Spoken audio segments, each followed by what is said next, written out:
ya muganda waabwe nga bayitira ku maama. Eyo ye keesi eriwo. Naye kati mu zino keesi esigadde tewaliwo mukwesese omukyala gw'oyitirako, omusajja ng'ayitira ku mukyala okujja okutuuka ku busika. Kyobola wano jjajja azze directly kubanga jjajja yazaala ani? Yazaala taata. Jjajja musajja ono yazaala taata. Ensonga lwaki asembezeddwa ku mwanjo mbagirawo. Batugambye nti wahuwa abul abu, ye taata wa taata. Amakulu gwe nga nze naawe bwe tuli wano tulina abatuzaala be bakitaffe. Kati abazaala bakitaffe be bayita bataata, bajjajja be tuyita bajjajja, bataata b'abataata. Wa in ala bimahdhi dhukuri, newankubadde okwambuka ne tugenda waggulu be bayita ba ancestors, ba great grandfather, great grandfather, bwe batukudda waggulu. Wa in ala kitegeeza nti ogenda ku ku grandfather gw'osookerako ye jjajjaawo azaala kitaawo. Naga nti great grandfather kitegeeza ye jjajjaawo owookubiri azaala jjajjaawo asooka. Si jjajja wa jjajja. Ati Luganda lusinga okukyaka. Kati ojja kubibuzaabuza. Kati osooka kukinnyonnyola bw'oti nga weggambye nti jjajja taata wa jjajjaawo asooka, kitegeeza ye jjajjaawo owookubiri. Kati jjajjaawo oyo owookubiri yazaala jjajjaawo asooka, jjajjaawo oyo asooka yazaala kitaawo, we bita great grandfather. So bwekyo wa in ala n'okudda waggulu, great like that, you add kullama tas'ud kullama tazidu great like that. Bw'ogenda waggulu ng'oyongerako akagambo ko great ba ancestors bigenda bigazibwa. Bigenda bigazibwa nga jjajja wajjajja like that. Mu mbeera efaanako bwe tusono olwekyo ne wana eno kye tugamba nti bwe tuba twogera ku taata twogera ku jjajja, tutegeeza jjajja kusookera ddala priority weewa jjajjaawo asookera ddala. Bali basobola okuba nga weebali naye tutunulira nnyo jjajja ow'okumwanjo ye jjajja number 1 azaala kitaawo is the first priority. Yewa omutendera ogukola ki? Ogusookera ddala, yasookerwako. Nagamba nti walahu fil mirathi 5 halatin. Era jjajja ono lwakuba saabayise bajjajja manyi kwemuli. Kale bajjajja gye muli, nsaba musembere kumpi ne radio oba basembereze omulere tujjammwe gye muli. Badde ntidde tewayise na bajjajja. Ngambye saabayise. So bajjajja nsaba musembereko kumpi ne radio muwulirize ebigambo bino. N'abazzukulu nammwe musobola okusembera wamu n'abaana abazaalibwa n'abakyala. Kikulu nnyo okubanga ebintu bino tubitegeera, kijja kutuyamba okuba nga tusobola okuggyawo enkaayana n'enjawukana mu famire ezirimu, naddala eri abo abategeera abaagala okulongoosa nga bayitira mu ddiini ya Allah, naye eri abatabyagala olinga ne bwanaabiwuliriza ye ayina kweyakola ki, kweyasibira. Kati abo namwe tugaba musembere osanga Allah emitima gyammwe ayinza giwa muka surprise anagikkakkanya negibeera nga gigonda negisobola okutambulira ku mulamwa Allah gwakola ki, gwayagala. So tugambye jjajja mu busika bwe ayina embeera 5. Mu mbeera ez'ettaano alhalatu lula, yani alhalatu thalathati hiya embeera essatu. Embeera essatu lwaki kusandise ne taata wali. Kati buliza embeera essatu hiya halatul abi sabiqati nafsuha. Embeera z'ejjajja ezisookera ddala essatu z'embeera zenkuleetedde wali ku taata ze twatunulidde. Obusika bwa taata nga bw'obulaba bwonna directly bukwate mu mbeera zaabwo ssatu. Taata asobola okusikira ekimu eky'omukaaga bw'oba nga waliwo omwana omulenzi n'omuwala, oba nga waliwo omulenzi yekka.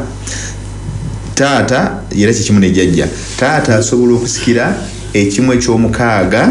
oluvannyuma n'ayongezebwa ebiba bisigaddewo singa waba wasangiddwawo omwana muwala. Okategedde bulungi? Era yembeera yemu ne jjajja naye muteeke mu kifo kya taata. Taata asobola okusikira mutabani oba muwala we n'afuna ebyobugagga byonna bw'abanga yaaliwo. Yembeera yemu era singa wabeera nga jjajja yakola ki,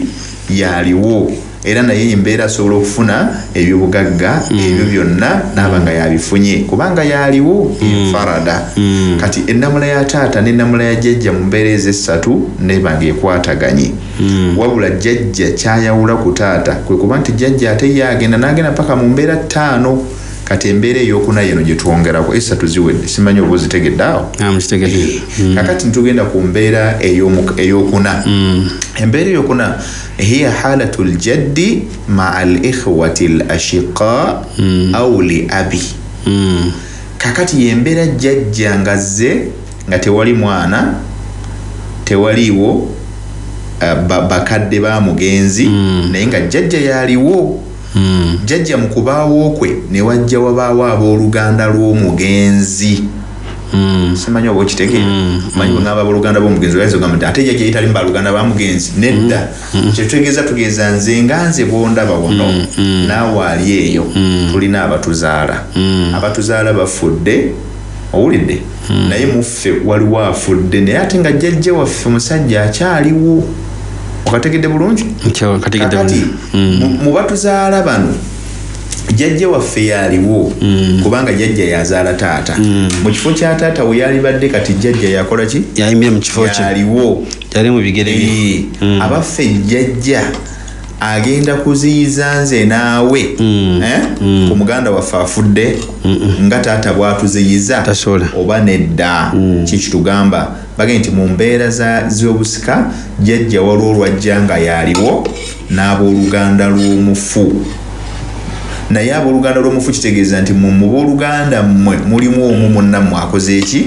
afudde kuba wali tulabye nga taata ajja okusikira nga asikira omu ku bawala we oba ku batabani be naaba nga taata bw'abaawo abasigadde tebakola ki tebajja tebasembera taata ne maama bw'abaawo oba taata n'omwana n'omu ku baana omulenzi oba abaana ababiri ab'omugenzi kiba kiwedde mu abasigadde ne bwe mubaawo mubanga wujudukum ka adamikum okubaawo kwammwe n'obutabaawo biba tebiina impact kakati abaffe embeera eyo yeemu ne jjajja bw'abanga yaliwo naffe abooluganda ng'omu muffe yafudde jjajja agenda kutuziyiza nga taata bw'atuziyiza wali kyetuliko wano kyebagambye nti embeera ey'okubiri jjajja jasinkanye nti kakati omu ku bazzukulu be afudde naye ate waliwo n'abazzukulu abalala bwe bali mu ddala lyerimu bazzukulu abo abaliwo mulimu abamu nga babadde bagatta maama ne taata n'omugenzi omu ku bazzukulu ate nga abamu mumwe abaliwo mugatta taata wammwe naye nga bamaama bammwe banjawulo kati embeera eyo gye tuliko gye tutunulira olunaku olwaleero agambye nti wa hadhihi lhalatu embeera eno gye twogerako gwe agenda mu maaso n'okuba nga ate otuwuliriza agambye nti mukhtalafun fiha baina ahli lilmi ala qawulaini embeera eno munnanga abamanyi b'obusiraamu Allah subhanahu wa ta'ala yagera olw'amagezi gaabwe amangi n'okunoonyereza kwabwe nga tebeekwata ku byoya byanswa balina obujulizi bwe beekutteko munnange baafuna endaba ez'enjawulo muyo balina endaba ez'enjawulo ziza perceptions balina different perceptions upon this matter embeera eno bagirinako engeri endaba ez'enjawulo different reasonings so asahuhuma naye ng'esimba y'okuba entuufu ku zo okusinziira ku byetugoberera abamanyi abasinga obungi n'abakuŋŋaanya bitabo n'ekitabo kitumu kitwa al-khulasa fi ilmi al-faraid kyetambula nakyo okusingira ddala aga nti anna al-jadda mazima ddala jjajja kal abi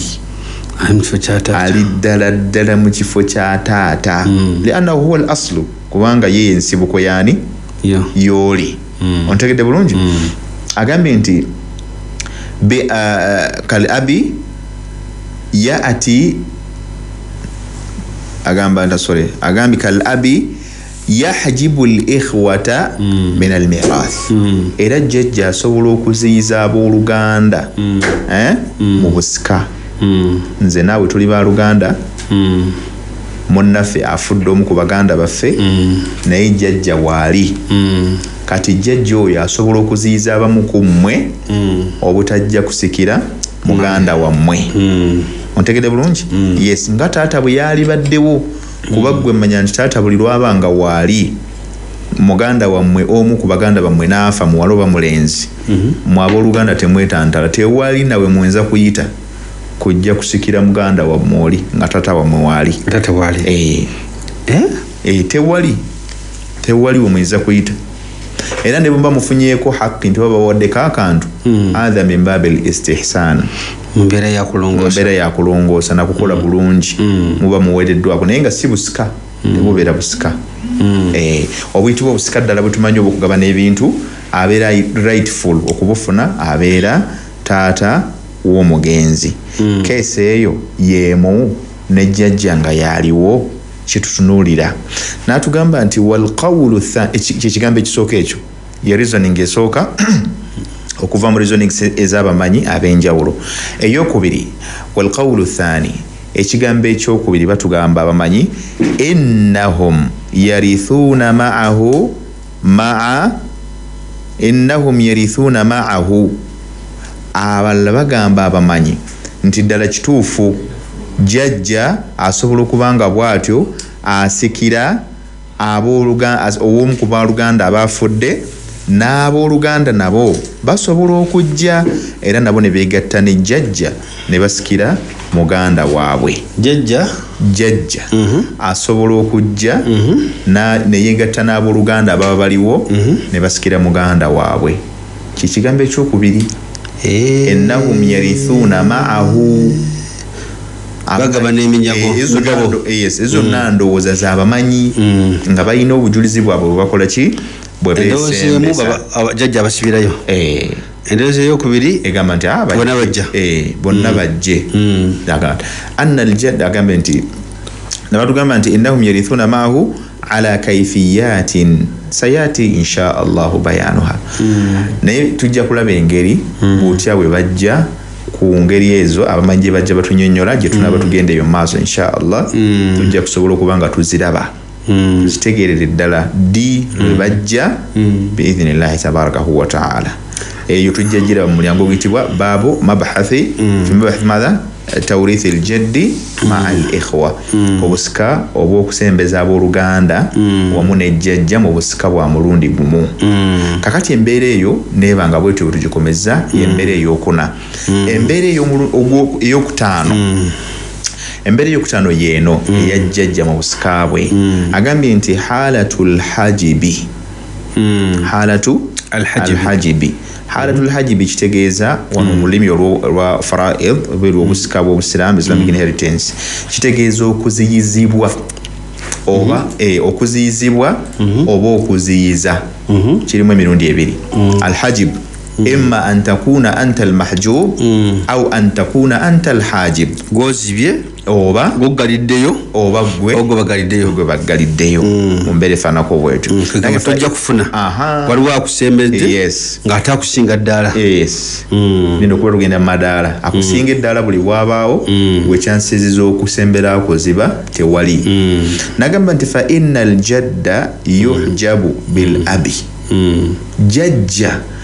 asobola okuba nga abadde waali mu kaseera owooluganda lwaffe waafiiridde omu ku baganda baffe naye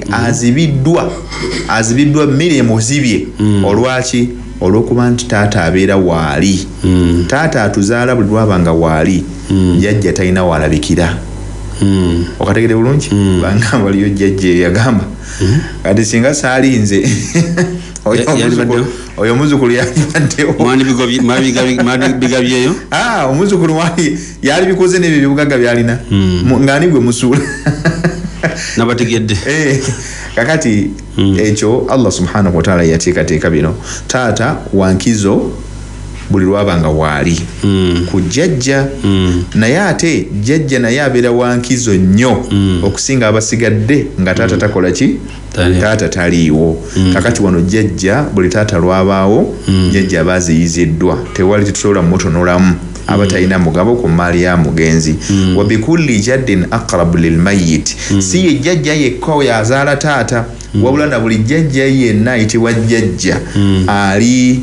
okumpi ennyo n'omufu mu layini eyo eri abantu bajja okusanga nga bajjajja be babiri bakyaliwo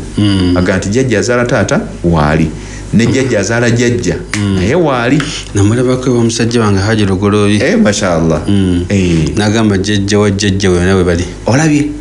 bajjajja basatu ng'omuntu abayina amusongako nti ono yazaala ono nono n'azaala ono eryo Allah bawo obuwangazi alhamdulillah billahi wa binimati tanmi salihat so Allah subhanahu wa ta'ala bwateekateeka engeri n'olwekyo kati wono kitulabye nti jjajja taata buli lwabaawo bali bajjajja bonna babeera cut off si ono yekka ali okumpi azaala taata wabula n'abo banna abazaala taata ne jjajja wa jjajja ne bajjajja bonna babeera basaliddwako wabula ate bw'aba nga taata taliiwo tutunulira ate jjajja asooka bajjirira mu mitendera jjajja asooka wankizo okusinga jjajja owokumeka owokubiri ne jjajja owokubiri wankizo okusinga jjajja owokusatu implying nti jjajja okusinzira mu namba zaabwe jjajja asookawo ku namba ey'okumwanjo yabeera aziyizza ab'ennamba eziddako okategedde n'olwekyo nga tuvuddeyo weyadullu ala mirathi ljaddi mayali ebyo nde tutubyogera nga tujja mu bbanga biriko obujulizi okuva mu Qur'an ekitiibwa era obujulizi bwe buno Allah subhanahu wa ta'ala owekitiibwa atugamba a'udhu billahi minash shaitanir rajim ولأبويه لكل واحد منهما السدس مما ترك إن كان له ولد obujulizi butwalabira ku taata olwokuba nti layini yeemu taata ali jjajja alinga taata n'obujulizi butukozesa ku taata bwe bujulizi bwe bumu obukola kwani ku jjajja Allah ga nti wali abawaihi n'eri bakadde b'omugenzi bombiriri abeera mama na taata naye lwakuba nti olwali tukyali ku layini ya taata agambye Allah nti likulli wahidin minhuma eri buli omu ku bombiriri sudusu afune kimu kya mukaaga mimma taraka mu ebyo omugenzi byalese enkana lahu walade bw'aba nga afudde ng'aleseewo omwana onkategedde waljaddu yusamma aban majazan fi lugha wal uruf jjajja ayitibwa taata mu lulimi oluwarabu wakadhalika ne mu mbeera zaffe eza bulijjo fil uruf mu mbeera z'abantu eza bulijjo jjajja asobola okuyitibwa taata majazan mbeera y'okugamba nti yes singa teyali jjajja era yali baddaani yali badde taata oba okategedde bulungi kibayita majazan ti bwe mba sirabye taata mba nsobola okulaba jjajja okategedde yes nga naawe bwe kiri nti jjajja bw'aba afiiriddwa mutabani we n'alekawo omuzzukulu era bw'akulabaga nti munnange nno Ismail oyo gwolaba okategedde bulungi era basinga obungi mugenda wale akwanjulira mwabo aga nti bannange nti ono gwe mulaba Ismaila yennyini Ismaila wammwe obanga nti ono ye Sulaimaani yennyini oli yasomesanga faraidu ti yono bakusanga nga yambadde bulungi kwenza okulaga ne Sulaimaani wammwe nga yenajjuliza soko ebikajjo ku lubuto so mu mbeera efaanako bwetyo bwekityo kibaga nti majazan nga bagerako bamugeraageranya n'oli yakola ki eyaliwo so majazi kigeza kugeraageranya mu mbeera y'ekyo fi ilmi albalagha agambye nti wayarithu inda faqdi alabi bil ijma'i kadi jjajja ajja mu busika mu kubeera nti abalibwa ng'omu ku basika abateekeddwa okuba nga basikira omugenzi nga kimaze n'okwegattibwako abamanyi bonna tugenda kuwumulamu katono nnyo bwe tukomawo ate twongere obujulizi okubusima mu bigambo by'omubaka Muhammad sallallahu alayhi wasallam ku nsonga ya jjajja biidhnillah Nampal FM kikumusha kutazamada ekola ali mutawulijo ya Sheikh Umar Kasule tunulira emigabo eji Allah jiyogera mu Qur'ani omwenda ejaba balina okufuna netwagambye nti nga bayita mu kkubo lya musaayi lwekityo betubaddeko bajjajja bataata bakuyamba batya bakulemesa batya okubeera nga otuuka ku kirubirwa kyobadde weeyagala mu bantu abafudde lwekityo tugenda kuwumulamu inshaallah nga Sheikh abadde atutegeezezza bwe tuba nga tetukomyewo biidhinillah tugenda kubeera nga twongera okumaliriza topiki eyo nkakasa wenna gwetwatandise naye tuyinza kubiviiramu awo era nawe olinako byokoze eki olina byosobodde okubeera nga okwata katuwumbulamu katono insha allahu taala ate bwe tukomawo tugenda ddala mu maaso ne program yaffe manya obusiraamu.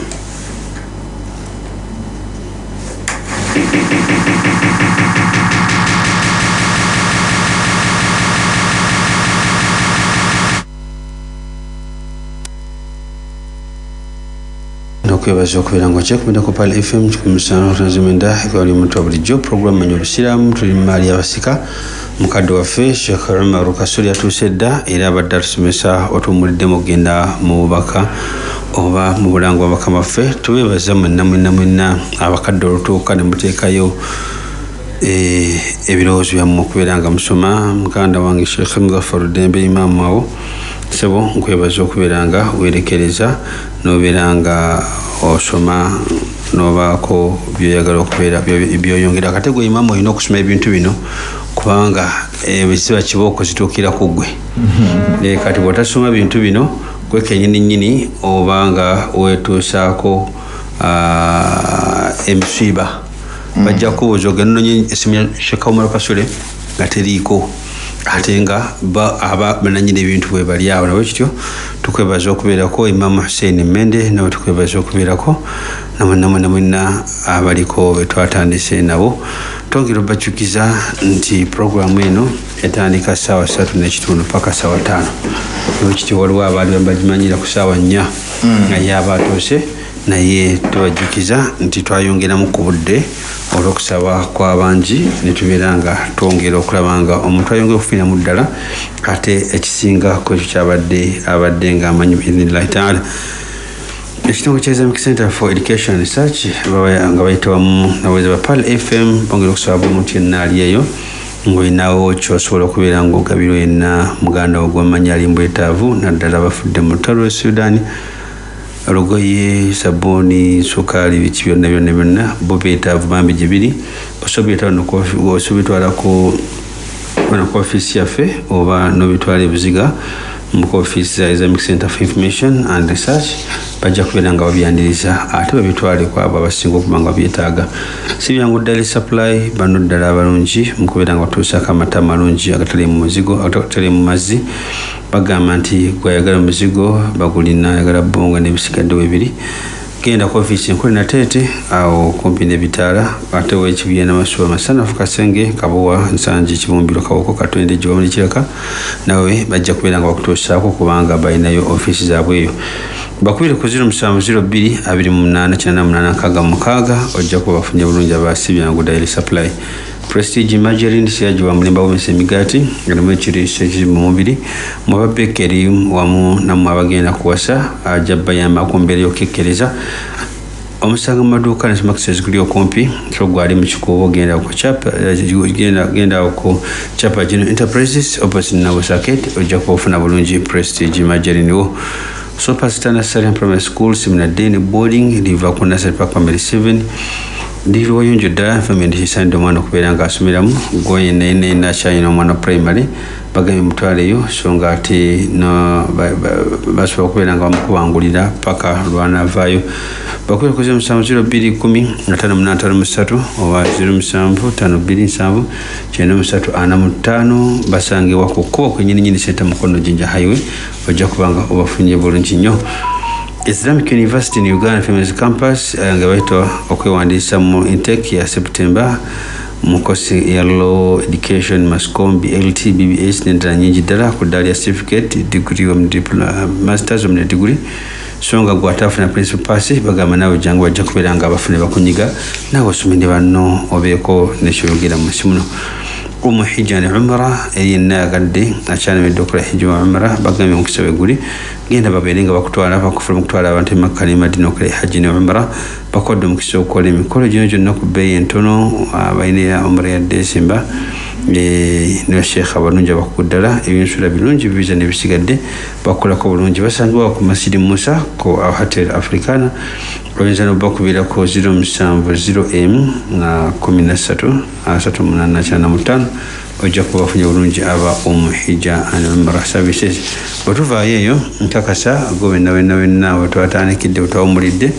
owadde otandise okuyingira ddala mu kiraasi omanyi otambulako eddakiika zaffe 10 tuvaako akabubi tutandika okubeera nga tuyingira ddala mu klaasi ng'ebintu byongera okubeera nga bigonda nawe kityo nkakasa tubeere nga tuwandiika kijja tuyamba okubeera nga nti tubakube twongera biidhnillahi taala. Naam Sheikh.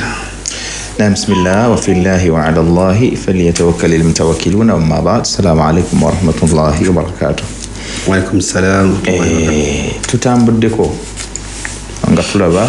obulombolombo n'obukwakulizo embeera eza jjajja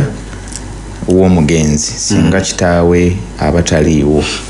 Jjajja tugambye yatuula mu ntebe y'obwa taata era embeera eza taata ze twalabye wiiki ewedde zembeera zetugambye nti jjajja kwatandikira ku nnyini ne tugamba atwongeddeko embeera 2 okuweza embeera 5 ezeeyongera ku jjajja ate okwawukanako ne taata. So jjajja yeeyongerako embeera 2 era zetulabye mu program yaffe esoose ne tulaba butya jjajja bw'atambula mu mbeera esoose gye tugambye nti jjajja embeera esoose esole ey'okubiri ebadde yakuna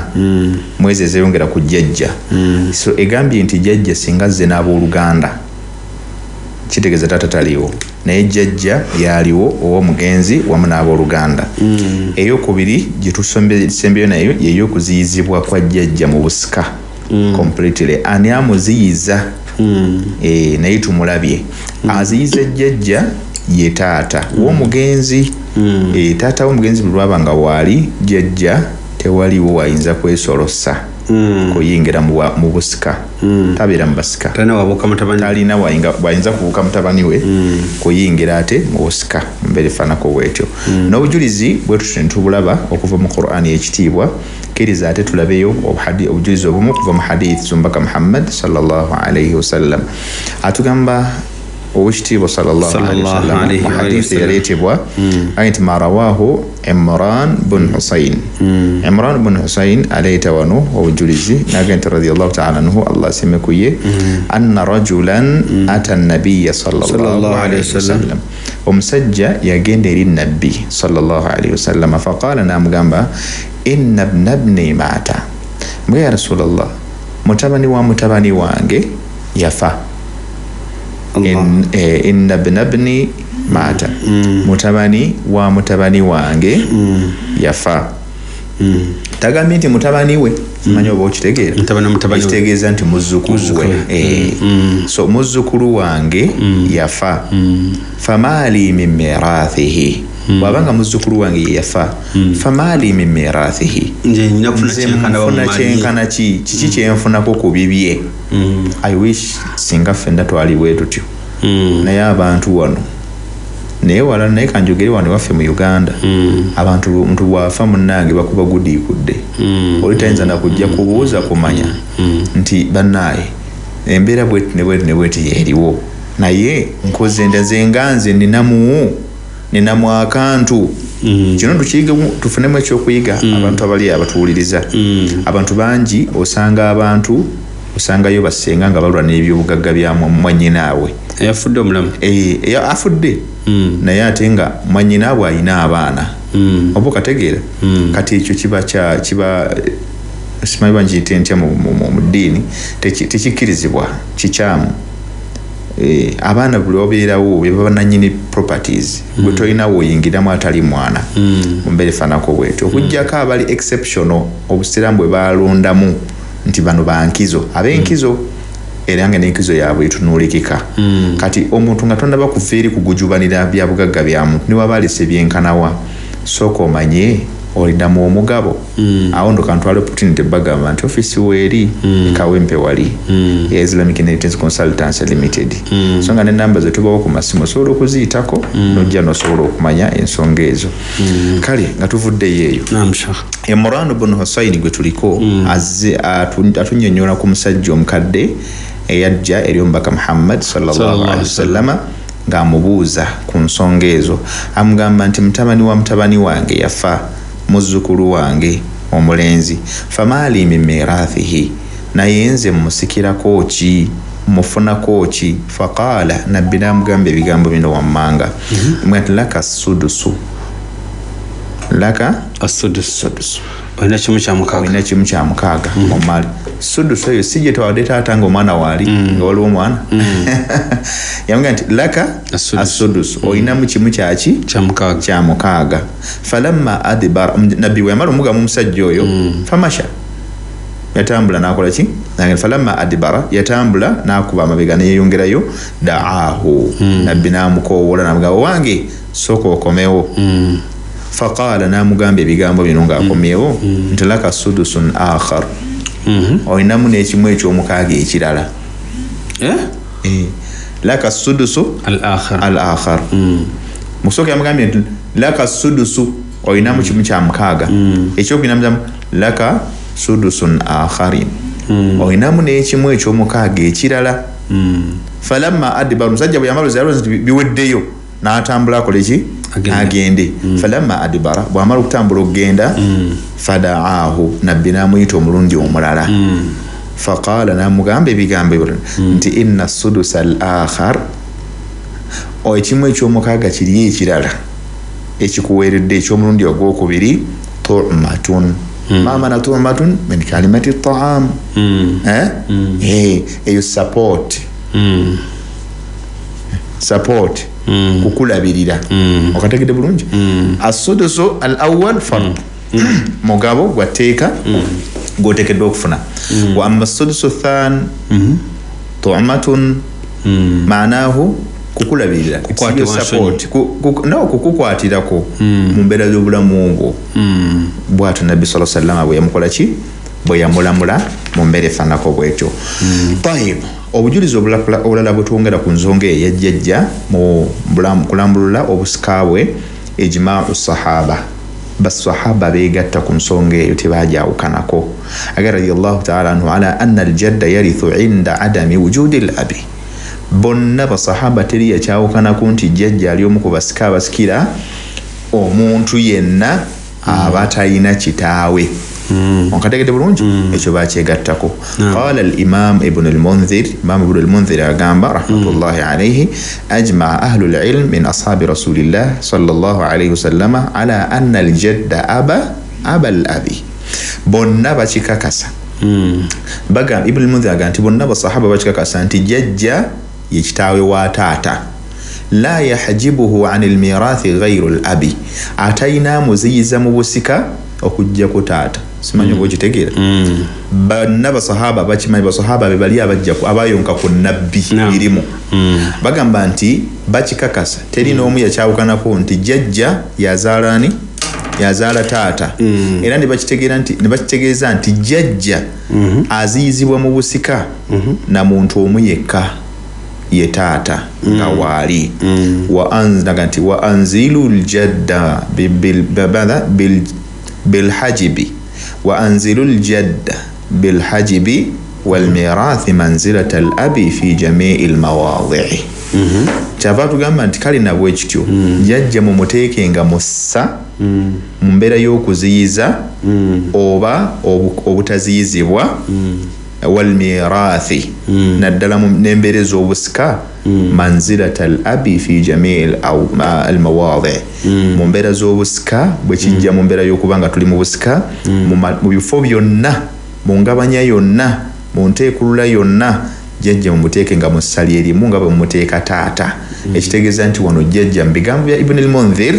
biraga bulazi nti jjajja ali mu ssali erimu nga taata bwakola ki bwali illa fi thalathati okujjako fi thalathati ashiya mu bintu bino bisatu jjajja wayawukanirawo ko ne taata ahaduhuma ekimu kuzo zawujun wa abawani mu masala agabagazze nga galimu jjajja n'abakadde ababiri okategedde wa thaniya ne omulundi ogwokubiri zawujatun wa abawani singa mukyala w'omugenzi owulidde asoose abadde bba w'omugenzi nga azze n'abakadde ababiri obanga mukyala w'omugenzi yazze n'abakadde abameka ababiri agandi li ummi thuluthi lbaaqi wano mu masala gano oba mu ngabanye eno maama w'omugenzi afuna kimu kyakusatu ekisigalawo onkategede bulungi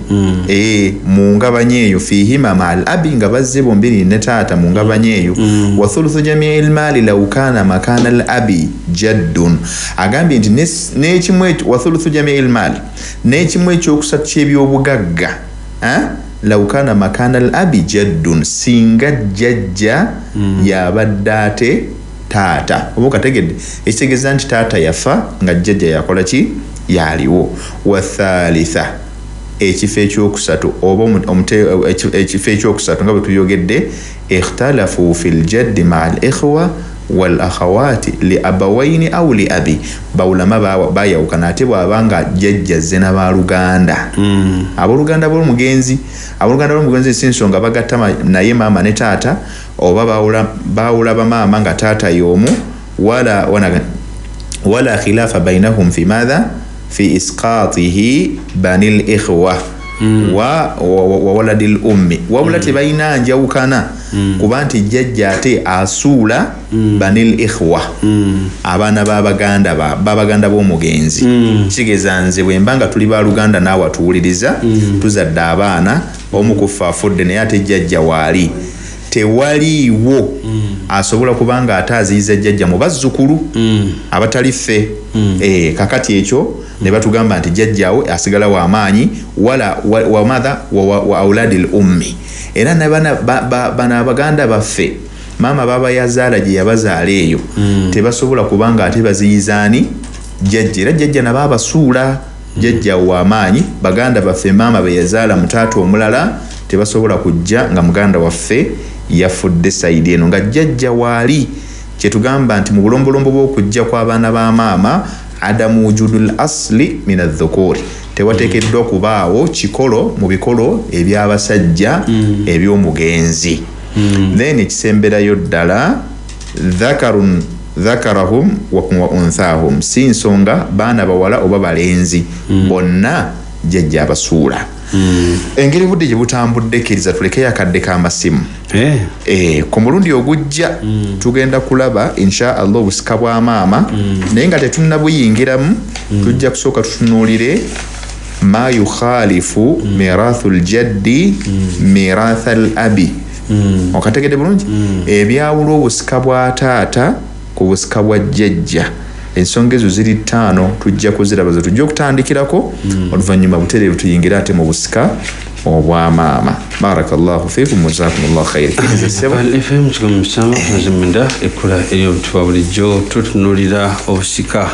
twagambye olunaku lwaleero tukwatira ddala ku bantu ab'omusaayi ddala bano abasooka babadde bansonga nti bwavaawo ensonga ebeekomyawo ayinza ayagala ogisigalamu lw'abaana naye alaka ebeekomyawo nolwekyo tugenda kutunuulira ddala tutunuulidde nnyo naddala ko taata ne jjajja kubanga bamusaayi ate nga bebasookerwako ddala waggulu idhina taala 07510 oyo otufunye bulungi nnyo halo Assalamu alaikum wa rahmatullahi wa barakatuhu. Wa alaikum salam wa rahmatullahi. Ono Katuma Yusuf mziwa bode Katomu Katali. Senso kuli. Sanso kembe bakimwe bale kulungamya ensonga. Alhamdulillah. Nange nsanyusa omusomo omulungi ogwo. Era nsaba ne management ya Pale FM etongere akadde.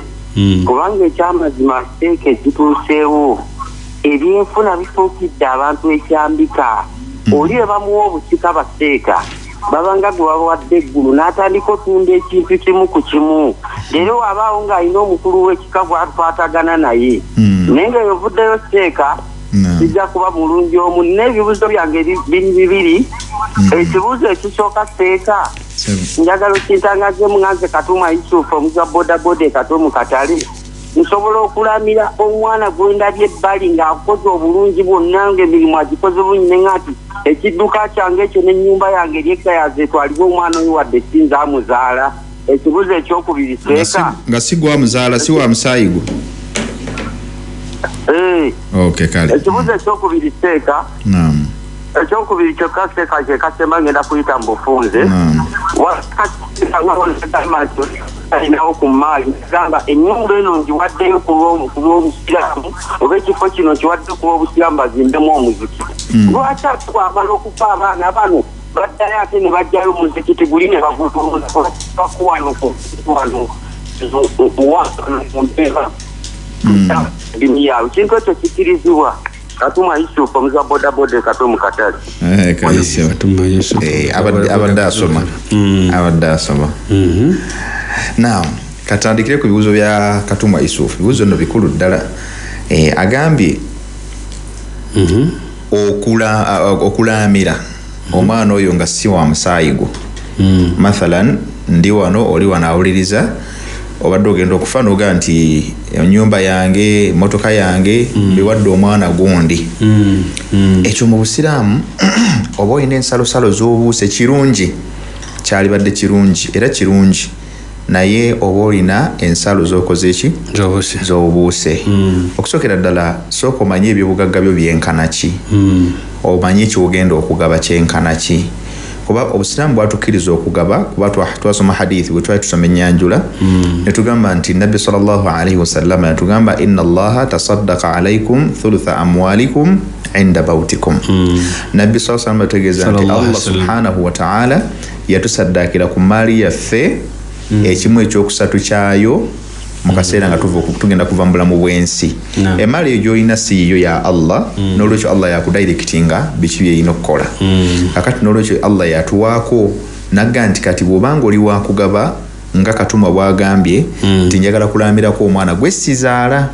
olina eddembe bw'obanga tojja kubuuka kimu kyakusatu kya byabugagga byo sooka omanye by'olina byenkana ki ekitegeeza nti bw'oba olina miliyoni 3 bwana Katumwa okubirizibwa okugabako emiliyoni 10 naye ate ne miliyoni 10 Nabbi sallallahu alaihi wasallam yatutegeeza n'alaga nazo nnyingi nnyo singa oba otunudde mu mbeera y'abantu bo nga si nnungi waakirigabako emiliyoni 2 oba 3 ojja kusigala ng'ogabye naye bw'onaamuwa n'osalawo muwe miliyoni 10 ne tujja tusanga nti emaali yonna erimu emiliyoni 30 ng'ate abagenda okufuna bangi tujja kuwalirizibwa ffe abaweebwa obuvunaanyizibwa era nga mu mbeera y'okutereeza kubanga fiiri wasiya fiihi mailin mukulama okwo kubaddemu obutali bwenkanya obutali bwenkamunkamu ne tugamba nti mu kifo kya miliyoni 10 kale katukuwe emiliyoni 4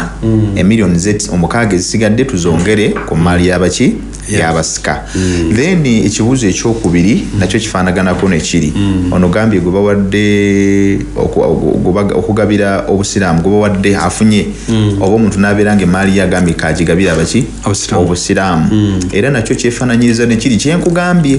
Obusiraamu nabwo okubugabira kirungi naye ate tuteekeddwa kusukka tebumala gakwata kyogabye kirungi naye ate nabbi atugamba nti innaka intadaa warathataka aghniya khairun min an tada'ahum 'alatan yatakaffafuna an-nas okuleka abantu bokatumwa nga bali mu mbeera nnungi tebabakubira miranga mu mizikiti tebatambula ngalo nsa tebateega ngalo khairun kisinga obulungi min an tada'ahum 'alatan okusinga lw'onaabaleka nga bali ngalo nsa tebalina wadde akantu wabula nga yatakaffafuna an-nas batambula basabiriza buki busabiriza betukubira emiranga mu mizikiti bebatege ku makubo engalo ate ekirala ogenda bafunamu empeera 2 ife Abasiraamu ojja tufunamu empeera emu ojja tufunamu empeera y'okuba nti otugabidde ng'Abasiraamu naye ate bw'onaaleka bali abafamire bo ne babanga bebafunye ate bo bojja bafunako empeera 2 sadaqatan wasilata rahmi ofune yokusaddaka nofune yokugatta nekira nabbi n'atugamba khairukum li ahlihi abasinga obulungi mu mmwe yabasinga omulungi eri abantu be batakwawulira nti be bano kale n'olwekyo olw'ekibuuzo ekyo nkakasanga obudde bulabika nga bo tebukyali kusaidi yaffe mu bufunze sebo shekhe sibanyo batunzike tutya ndeze ndaba ekyo essimu tukomeko ziraba zivuga wano naye baddamu Ivan ali awo ate ekintu kimu nti yali makasi g'abasomesa be naye liiso lyankuba liraga naye ayagala kubaako kyatusomesa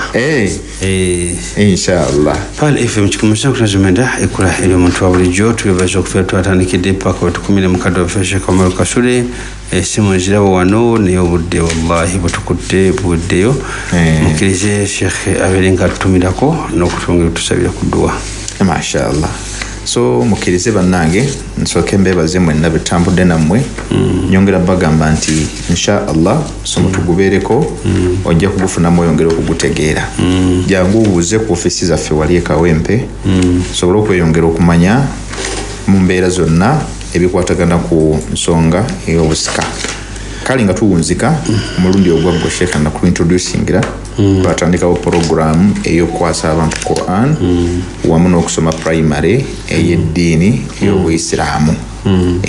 theology so omuntu tugenda okumuta mu bbanga lya myaka 2 nga ayina ebbaluwa ya mitendera 2 ayina ebbaluwa ya tahfidh ng'ate era ayina n'ebbaluwa ya primary emyaka tutandikira ku 10 okudda waggulu so ali yeetaaze okubanga asoma tukusaba insha Allah ojja kuyita ku namba zino oyinza okuyita ku WhatsApp oba okukuba ki direct okusookera ddala ojja kuyita ku 0772 86 16 87 oba ojja kuyita ku 0703 0703 33 79 98 ezo ennamba bw'oba oziyiseeko ojja kusobola okumanya ebyetaagisa biidhinillah taala. Naam, FM Musanvu tuzimenda ekola ey'omutwajo twebaza okuba twatandikidde paka wantuuse programu wetiwedde neyawuliza abaffe abalungi abashekhe bange awo kubakola esandika ekisente Gigogwa eyakulembeddwa Mr. Habibu wamu ne staff yessibo mbatumira saba Allah subhanahu wa ta'ala binga bamalira abayizi baffe awo ku budda naddala bannanyi essuula eno gye tubaddemu abawala nammwe mwebale okubeeranga musoma ate era mulwana nnyo okulabanga ebimusoma bino mubitegeera biidhinillahi taala kuba akadde kajja kutuuka nga mmwe muyina okuliiramu abantu nobamenyeramu okuba abakyala omuntu ayinza okuganda omusajja n'agamba kangendeko hajjati ono nabe ki kyagamba abakyala kivula nti twasa shekhe mugenda ligamba nti mukisa gwa njawulo amasomero agatikidde kubaddeko abaana ab'obuwala bawerako tusuubira nti singa beeyongerako okumanya okusoma eddiini yaabwe bajja kuyamba umma yaffe mukkirize tukumira bannange olwobudde tubaagaliza ekiro ekirungi ate tuddemu tukwatagane mu programu yaffe eya daawa insha allah ey'olwokubiri wiiki ejja biidhinillah saba Allah subhanahu wa ta'ala benga batukuumira tubasiimu mwenna abawagizi baffe oba abawuliza baffe ab'olulango abatavaako tusaba Allah subhanahu wa ta'ala abo ekisinga okuba ekirungi. Assalamu alaikum wa rahmatullahi wa barakatuhu.